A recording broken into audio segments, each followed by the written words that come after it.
Hi everyone, welcome to Claypod YouTube channel.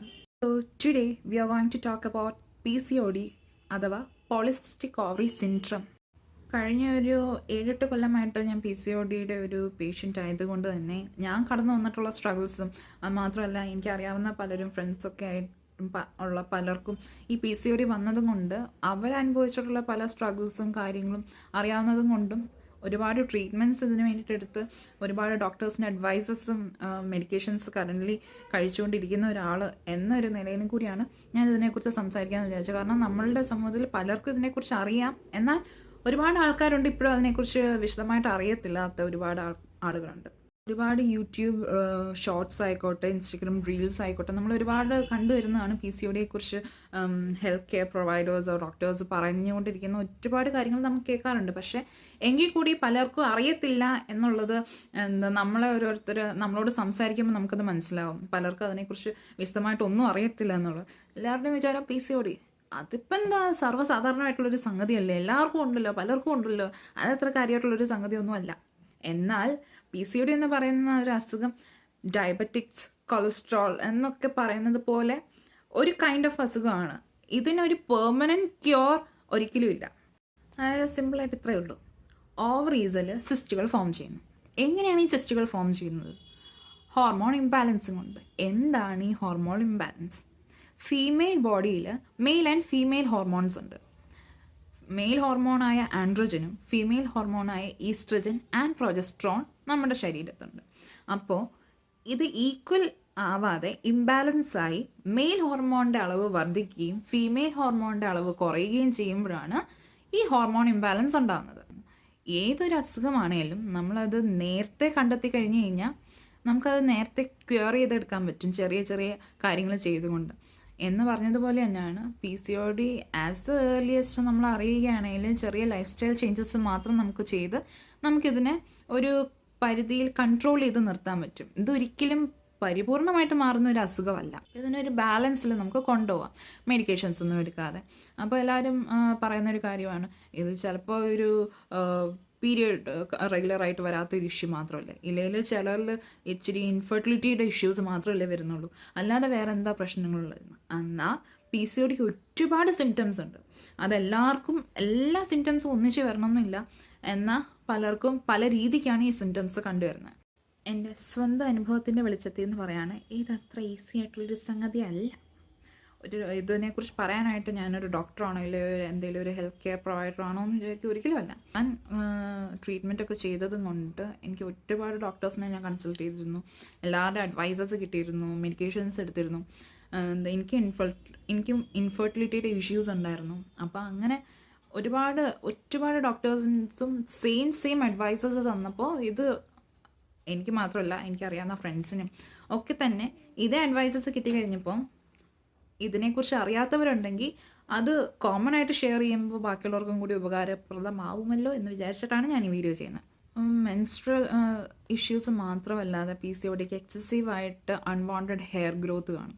ഞാൻ പറഞ്ഞതുപോലെ ഈ മെയിൽ ഹോർമോണിൻ്റെ അളവ് കൂടുന്നതും കൊണ്ട് മെയിൽസിൽ കണ്ടുവരുന്നതായിട്ടുള്ള കോമൺ കാര്യങ്ങൾ, അതായത് അമിതമായിട്ടുള്ള രോമ വളർച്ച, കട്ടിക്കുള്ള രോമങ്ങൾ, അതുപോലെ തന്നെ മീശ വരുന്നത്, നെറ്റി കയറുക, ബാലൻസ് വരിക, നെഞ്ചിൽ വയറ്റിൽ ഒക്കെ രോമങ്ങൾ വരിക, പുറത്ത് രോമങ്ങൾ വരിക എന്നൊക്കെയുള്ള ഒരു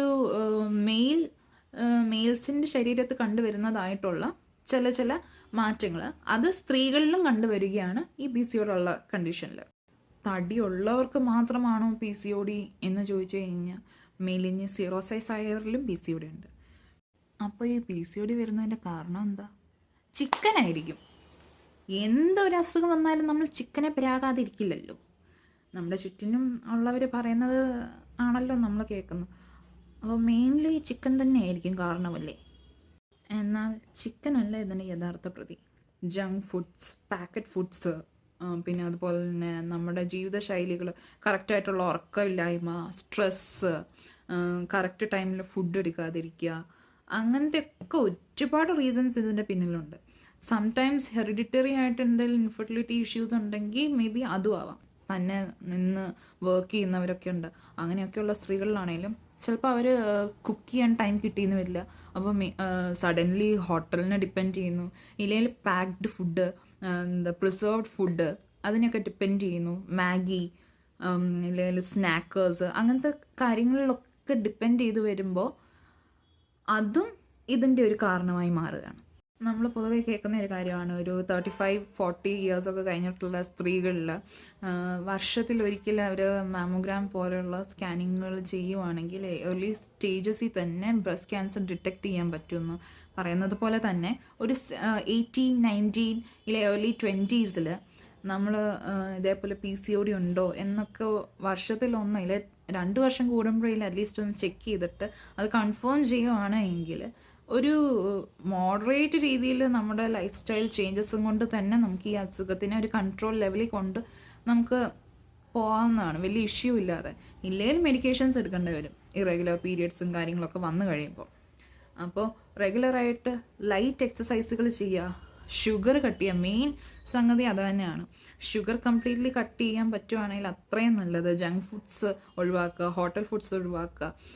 അങ്ങനെയൊക്കെ ചെയ്തു കഴിഞ്ഞാൽ തന്നെ ഒരു പരിധി വരെ ഇത്തരം അസുഖങ്ങൾ വരാതിരിക്കാൻ നമുക്ക് നോക്കാൻ പറ്റും. ഇത് പിന്നീട് ഉള്ള ഫ്യൂച്ചർ ലൈഫിൽ ഇൻഫെർട്ടിലിറ്റി ഇഷ്യൂസ് വരാൻ ചാൻസ്. ഇൻഫെർട്ടിലിറ്റി വന്ന് എല്ലാവരും പറയും അതൊക്കെ ഇന്ന് ഭയങ്കര ക്യൂറബിൾ ആയിട്ടുള്ള കാര്യങ്ങളാണ്. ഇൻഫെർട്ടിലിറ്റി ഇഷ്യൂസ് ചിലതൊക്കെ ക്യൂർ ചെയ്യാൻ പറ്റുന്നുണ്ട്, ചിലതൊക്കെ ഇതേപോലെ തന്നെ കുറേ വർഷങ്ങളും മെഡിക്കേഷൻസ് ഓറൽ ടാബ്ലറ്റ്സ് എടുക്കേണ്ടി വരും. അതിനുശേഷം ഈവൻ അത് പ്രയോജനപ്പെട്ടില്ലെങ്കിൽ ഗൊണാഡോട്രോപ്പിൻ ഇഞ്ചക്ഷൻസിലേക്ക് പോകേണ്ടി വരും. അതും ഇതായില്ലെങ്കിൽ IVF പോലെയുള്ള ട്രീറ്റ്മെൻറ്റ്സിലേക്ക് പോകണം. എന്തിനാണ് അത്രയും സിവിയർ കണ്ടീഷൻ വരെ നമ്മൾ നോക്കിയേക്കുന്നത്? പ്രൈമറി സ്റ്റേജിൽ നമുക്ക് അതിനെ ഡിറ്റക്ട് ചെയ്ത് ചെറിയ ചെറിയ മാറ്റങ്ങൾ കൊണ്ടുവന്നു കഴിഞ്ഞ് കഴിഞ്ഞാൽ ഇതിനെ ഒരു ബാലൻസ് ചെയ്ത് കൊണ്ടുപോകാൻ നമ്മളെ കൊണ്ട് പറ്റും. എന്നാൽ ഇതൊക്കെ കൊണ്ട് ഇത് തീരും എന്ന് നിങ്ങൾ വിചാരിക്കുന്നു എങ്കിൽ തെറ്റ്. ഈ PCOD ഉള്ളവരിൽ മറ്റ് അസുഖങ്ങൾ വരാനും വളരെ ചാൻസസ് കൂടുതലാണ്. അതായത് ഡയബറ്റിക്സ് ഏർലി സ്റ്റേജസിൽ നമുക്ക് നേരത്തെ തന്നെ ഡയബറ്റിക്സ് വരാൻ ചാൻസസ് ഉണ്ട്, കൊളസ്ട്രോൾസ് വരാൻ ചാൻസസ് ഉണ്ട്. എന്നാൽ ഇത് ഇത്രയൊക്കെ അല്ലേ ഉള്ളൂ എന്ന് വിചാരിച്ചാൽ വീണ്ടും നിങ്ങൾക്ക് തെറ്റി. ഇത് ഇത്രയൊന്നും അല്ല.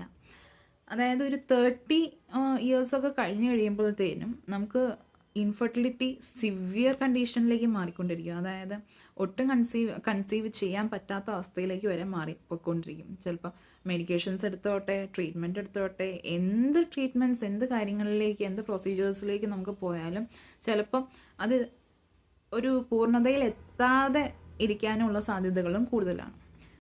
PCOD ഉള്ളവരിൽ ചിലപ്പോൾ പിന്നീട് കൺസീവ് ട്രീറ്റ്മെൻ്റ് ഒക്കെ ചെയ്തിട്ട് ചിലപ്പോൾ നിങ്ങൾ കൺസീവ് ആവുകയാണെങ്കിൽ തന്നെ അതിൽ ചിലപ്പോൾ മിസ്കാരേജസ് പോസിബിലിറ്റീസ് കൂടുതലാണ്, ജസ്റ്റേഷണൽ ഡയബറ്റിക് പോസിബിലിറ്റീസ് കൂടുതലാണ്.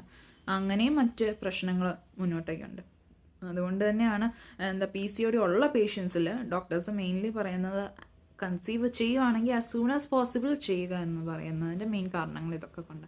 കാരണം ഏജ് കൂടുന്തോറും ഇതിൻ്റെ റിസ്ക് ചാൻസസ് കൂടിക്കൊണ്ടിരിക്കും. പലരും നേരിടുന്ന മറ്റൊരു പ്രശ്നമാണ്, പല അമ്മച്ചിമാരും ചോദിക്കുന്ന ഒരു കാര്യം, ഈ പെണ്ണിന് വണ്ണം കുറയ്ക്കണം എന്നൊന്നുമില്ല, എന്ത് പൊണ്ണത്തടിയും കൊണ്ടാണ് നടക്കുന്നത്, അമ്മച്ചിമാരുടെ കോലമായിട്ട് നടക്കും, ഒരു ബോധവും ഇല്ല, പൊക്കണവും ഇല്ല, എന്നാ തടി വെച്ചുകൊണ്ടാണ് നടക്കുന്നതെന്നല്ലേ.